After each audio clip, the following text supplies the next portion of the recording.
നമസ്കാരം, ദീപിക ന്യൂസിലേക്ക് സ്വാഗതം. പ്രധാന വാർത്തകൾ. US ഇസ്രായേൽ സഖ്യവും ഇറാനും തമ്മിലുള്ള ആക്രമണങ്ങളിൽ ഇതുവരെ കൊല്ലപ്പെട്ടവരുടെ എണ്ണം 600 കവിഞ്ഞതായി റെഡ് ക്രസന്റ് റിപ്പോർട്ട്. അതേസമയം മരണം 700 കടന്നെന്ന അനൌദ്യോഗിക റിപ്പോർട്ടുണ്ട്. ഇറാനിൽ മാത്രം 555-ലേറെ പേർ കൊല്ലപ്പെട്ടതായാണ് റെഡ് ക്രസന്റിനെ ഉദ്ധരിച്ച് അന്താരാഷ്ട്ര മാധ്യമങ്ങൾ റിപ്പോർട്ട് ചെയ്യുന്നത്. ഇതിൽ മിനാബ് നഗരത്തിലെ പെൺകുട്ടികളുടെ സ്കൂളിന് നേരെയുണ്ടായ ആക്രമണത്തിൽ കൊല്ലപ്പെട്ട 180 വിദ്യാർത്ഥിനികളും ഉൾപ്പെടുന്നു. UAE-യിൽ ഇറാൻ നടത്തിയ മിസൈൽ ആക്രമണത്തിൽ പാക്, നേപ്പാൾ, ബംഗ്ലാദേശ് പൗരന്മാർ കൊല്ലപ്പെട്ടു. ഇസ്രായേലിൽ 10-ലേറെ പേരും ലെബനനിൽ 52-ലേറെ പേരും കൊല്ലപ്പെട്ടതായാണ് വിവരം. കുവൈറ്റ്, ഒമാൻ, ബഹ്റൈൻ എന്നിവിടങ്ങളിലും ഓരോ മരണം വീതം റിപ്പോർട്ട് ചെയ്തിട്ടുണ്ട്.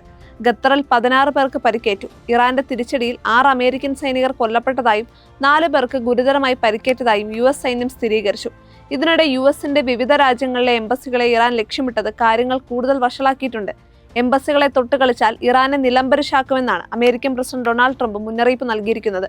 വേണ്ടിവന്നാൽ കരസേന ഇറക്കാൻ മടിക്കില്ലെന്നും അദ്ദേഹം പറഞ്ഞു.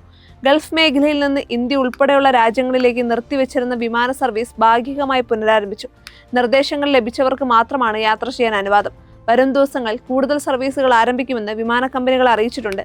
യുദ്ധസമാനമായ സാഹചര്യത്തെ തുടർന്ന് വിവിധ രാജ്യങ്ങളിൽ നിന്നുള്ള 100 കണക്കിന് ആളുകളാണ് ഗൾഫിലെ വിമാനത്താവളങ്ങളിൽ കുടുങ്ങിയത്. യുദ്ധം കടുത്തതോടെ അന്താരാഷ്ട്ര വിപണിയിൽ എണ്ണവില മുകളിലേക്ക് കുതിക്കുകയാണ്.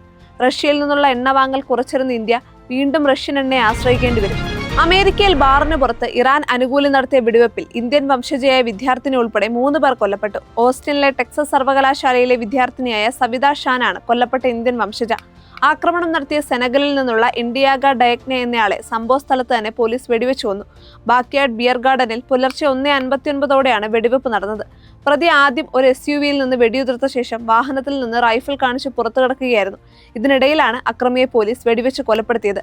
സംഭവ സ്ഥലത്ത് നിന്നും പ്രതിയുടെ വീട്ടിൽ നിന്നും ഇറാനിയൻ പതാകയും തീവ്രവാദ സ്വഭാവമുള്ള ചില രേഖകളും കണ്ടെടുത്തിട്ടുണ്ട്. ആക്രമണത്തിൽ 14 പേർക്ക് പരിക്കേറ്റിട്ടുണ്ട്. പരിക്കേറ്റവരിൽ ഭൂരിഭാഗവും വിദ്യാർത്ഥികളാണ്. തന്ത്രപ്രധാനമായ ഹോർമുസ് കടലിടുക്ക് അടച്ചതായി ഇസ്ലാമിക് റവല്യൂഷണറി ഗാർഡ് കോപ്സ്. കടലിടുക്ക് കടക്കാൻ ശ്രമിക്കുന്ന ഏത് കപ്പലും തകർക്കുമെന്ന് IRGC കമാൻഡർ ഇൻ ചീഫിന്റെ സീനിയർ അഡ്വൈസറായ brigadier general Sardar Ebrahim Jabbari മുന്നറിയിപ്പ് നൽകി.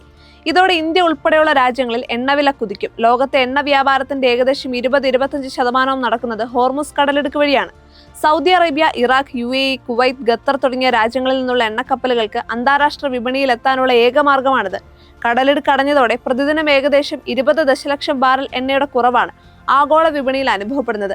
ഇത് ക്രൂഡ് ഓയിൽ വില ബാരലിന് $100 മുകളിലേക്ക് ഉയരാൻ കാരണമായി. അതേസമയം ഹോർമുസ് കടലിടുക്ക് അടച്ചുവെന്ന ഇറാന്റെ അവകാശവാദം US സെൻട്രൽ കമാൻഡ് തള്ളി. ജലപാത ഇപ്പോഴും തുറന്നു തന്നെയാണെന്നും കപ്പൽ ഗതാഗതം തടസ്സപ്പെട്ടിട്ടില്ല എന്നുമാണ് അമേരിക്കൻ വൃത്തങ്ങൾ അവകാശപ്പെടുന്നത്.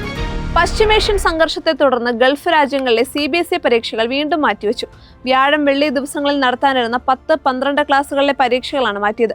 പുതുക്കിയ തീയതി പിന്നീട് പ്രഖ്യാപിക്കും. ഇത് സംബന്ധിച്ച സർക്കുലർ CBSE ഇന്ത്യൻ സ്കൂളുകൾക്കും അതാത് രാജ്യങ്ങളിലെ എംബസികൾക്കും അയച്ചിട്ടുണ്ട്. 5-ാം തീയതി സാഹചര്യം വീണ്ടും വിലയിരുത്തുന്നതിനായി CBSE യോഗം ചേരും. തുടർന്ന് 7 മുതലുള്ള പരീക്ഷകളുടെ കാര്യത്തിലും തീരുമാനം അറിയിക്കും. യുദ്ധത്തെ തുടർന്ന് 2-ാം തീയതിയിലെ പരീക്ഷയെ മാറ്റിവെച്ചിരുന്നു.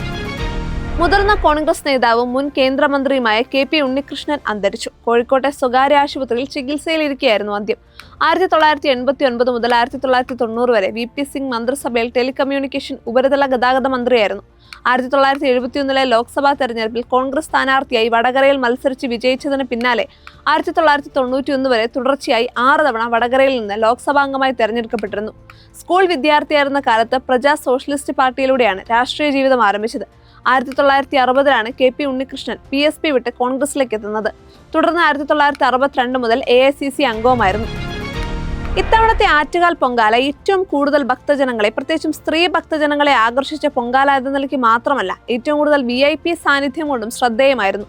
തിരുവനന്തപുരത്തെ ലോക് ഭവന് മുന്നിൽ ഗവർണർ രാജേന്ദ്ര വിശ്വനാഥ് ആർലേക്കറുടെ ഭാര്യ പൊങ്കാലയിട്ടു. ഭാര്യ പൊങ്കാലയിടുന്നത് കാണാൻ ഗവർണർ സന്നിഹിതനായിരുന്നു. പതിവ് പോലെ തന്നെ നടി ഷിപ്പിയും മറ്റ് നടിമാരും സുഹൃത്തുക്കളായ നടിമാരും ആറ്റുകാൽ ഗൗരി ശങ്കരൻ ഹോട്ടൽ പരിസരത്താണ് പൊങ്കാലയിട്ടത്. കോൺഗ്രസ് നേതാവ് ദീപാദാസ് മുൻഷി, കോൺഗ്രസിന്റെ ജില്ലാ നേതാവ് മണക്കാട് സുരേഷിന്റെ വസതിയിൽ പൊങ്കാലയിട്ടു. അവരോടൊപ്പം ദീപ്തി മേരി വർഗീസും പൊങ്കാലയിടാനുണ്ടായിരുന്നു. പ്രതിപക്ഷ നേതാവിന്റെ മകൾ ഉണ്ണിമായയും സഹോദരി ആശയും തമ്പാനൂർ ഭാഗത്ത് ബന്ധുവീട്ടിൽ പൊങ്കാലയിട്ടു. കോൺഗ്രസ് നേതാവ് ബിന്ദു കൃഷ്ണ തമ്പാനൂരിലാണ് പൊങ്കാലിട്ടത്. എന്നാൽ നടി ആനി അവരുടെ കുടുംബ വീട്ടിൽ തന്നെ പൊങ്കാലയിട്ടു. കേരളത്തിലെ വോട്ടെടുപ്പും തെരഞ്ഞെടുപ്പ് പ്രഖ്യാപിച്ചുകൊണ്ടുള്ള വിജ്ഞാപനവും വൈകുമെന്ന സൂചന. ബംഗാളിൽ പല ഘട്ടങ്ങളിലായി നടക്കുന്ന തെരഞ്ഞെടുപ്പും ആസാം, തമിഴ്നാട്, പുതുച്ചേരി എന്നിവിടങ്ങളിലെ ആദ്യഘട്ട വോട്ടെടുപ്പും കഴിഞ്ഞതിനു ശേഷമേ കേരളത്തിൽ തെരഞ്ഞെടുപ്പിന് സാധ്യതയുള്ളൂ. അങ്ങനെയെങ്കിൽ തെരഞ്ഞെടുപ്പ് വിജ്ഞാപനം കേരളത്തിൽ ഈ മാസം അവസാന തീയതികളിലേ വരാനിടയുള്ളൂ. തെരഞ്ഞെടുപ്പ് കമ്മീഷണർ ഈ മാസം 9, 10 തീയതികളിൽ കേരളത്തിൽ വരുന്നുണ്ട്. ഈ സാഹചര്യങ്ങളിൽ അപ്പോൾ തെരഞ്ഞെടുപ്പ് ഏപ്രിൽ അവസാന വാരമോ മെയ് ആദ്യ വാരമോ ആകും. നേരത്തെ മാർച്ച് 15 കേരളത്തിലെ തെരഞ്ഞെടുപ്പ് വിജ്ഞാപനം വരുമെന്നാണ് കരുതിയിരുന്നത്. ഏപ്രിൽ 15 വിഷു ആയതിനാൽ ആ തീയതികളിൽ തെരഞ്ഞെടുപ്പ് വരുന്നത് മാറ്റിവെക്കണമെന്ന് രാഷ്ട്രീയ പാർട്ടികൾ ആവശ്യപ്പെട്ടിട്ടുണ്ട്.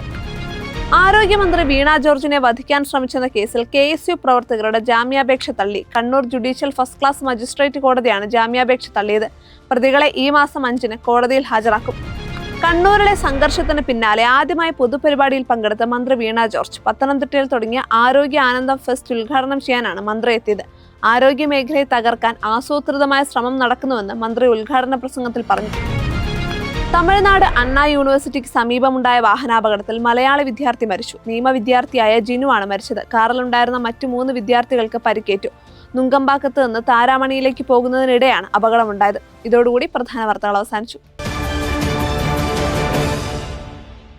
സത്യസന്ധമായ വാർത്തകൾ അറിയാൻ ദീപിക ന്യൂസ് ഫോളോ ചെയ്യൂ.